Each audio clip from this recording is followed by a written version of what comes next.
सुनाने वाला हूँ। इस कहानी को सुनने के बाद आपके अंदर पढ़ाई के लिए जोश ना जाए, जुनून ना जग जाए तो मेरा नाम बदल देना। सन्नी नाम का एक लड़का जो नोएडा से बिलोंग करता था। बचपन से ही पिताजी इसके साथ नहीं थे। इसकी माँ दूसरे के घरों में खाना बनाकर अपनी ज़रूरतों को पूरा करती थी।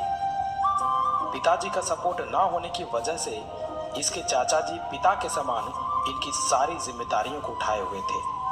सन्नी को एक अच्छे स्कूल में पढ़ाना लिखाना ये सब इनके चाचा जी कर रहे थे, क्योंकि इन्हें भरोसा था कि सन्नी अपने लाइफ में बहुत आगे जाएगा। इसके चाचा जी सब्जी का दुकान और चाय का दुकान नोएडा में ही डाल कर रखे थे। इस दुकान में स्कूल से आने के बाद सन्नी भी जाया करता था।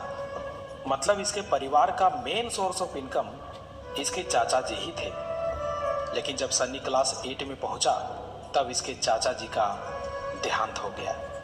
एक तो बचपन से ही पिताजी का साया नहीं था, और अब चाचा जी जो पिता के समान पूरे घर की जिम्मेदारी को उठाए हुए थे वो भी अब इस दुनिया में नहीं रहे। अब घर की सारी जिम्मेदारी सन्नी और उसके बड़े भाई के ऊपर आ गया था।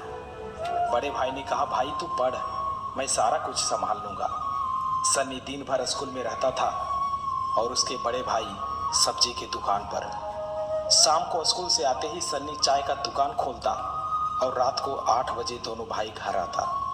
उसके बाद भी खाना पीना खाकर फ्रेश होकर 10 बजे रात से पढ़ाई करने बैठता था और 2-3 बजे रात तक पढ़ाई करता था। मार्केट में चाय का दुकान अधिक होने के कारण उसे इतना प्रॉफिट नहीं हो पा रहा था जिससे कि घर परिवार चल सके। फिर इसने 9th क्लास में ही एक समोसे का दुकान लगाया और बहुत मुश्किल से 500 से 600 रुपये कमाने लगा। जैसे तैसे करके इसने 10th पास किया और 11th में एडमिशन लिया। वही शेड्यूल था, रात के 8 बजे तक दुकान पर रहना और रात के 10 बजे से लेकर 2-3 बजे तक पढ़ाई करना। कभी कभी तो रात में बहुत रोता था। बाथरूम के शीशे के सामने जाकर खुद से ही खुद बातें करता था कि ये सब मेरे साथ ही क्यों हो रहा है, ऐसे कैसे काम चलेगा। ना तो मैं सही से क्लास कर पा रहा हूँ और ना ही अच्छे से पढ़ाई करने का टाइम मिल पा रहा है।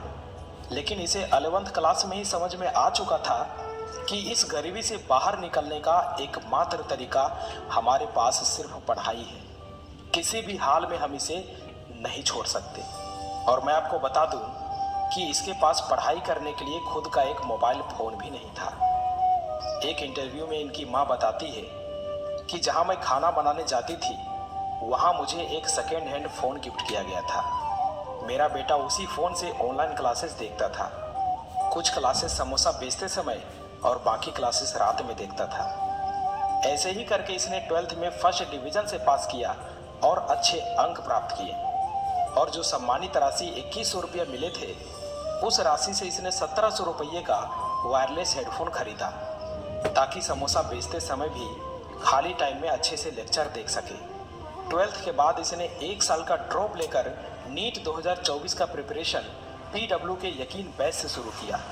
इतनी टफ सिचुएशन, इतनी टफ कंपटीशन में भी नीट जैसे एग्ज़ाम की तैयारी करना पॉसिबल भी हो सकता है, यह सन्नी कुमार ने साबित करके दिखाया। नीट 2024 के कॉम्पिटिटिव एग्ज़ाम में 664 अंक प्राप्त करके अपनी सफलता का परचम लहरा दिया। हमें गर्व है ऐसे वीर, ऐसे योद्धा पर जिसने इतनी विकट परिस्थिति में भी खुद को अपने लक्ष्य से भटकने नहीं दिया। लोगों के पास सारे सुख सुविधा होने के बावजूद भी बहाने बनाते फिरते हैं कि मेरे पास ये नहीं है, वो नहीं है। इसके पास तो ऐसा कुछ भी नहीं था। भाई जब ये कर सकता है तो आप क्यों नहीं? सो गए हो तो उठो, हार गए हो तो फिर से प्रयास करो, और जब तक सफलता ना मिले तब तक हार कर मत बैठो। ऐसे ही मोटिवेशनल कंटेंट के लिए हमारे चैनल को सब्सक्राइब ज़रूर करें। मैं मिलता हूं आपसे अगली वीडियो में। तब तक के लिए जय हिंद, जय भारत।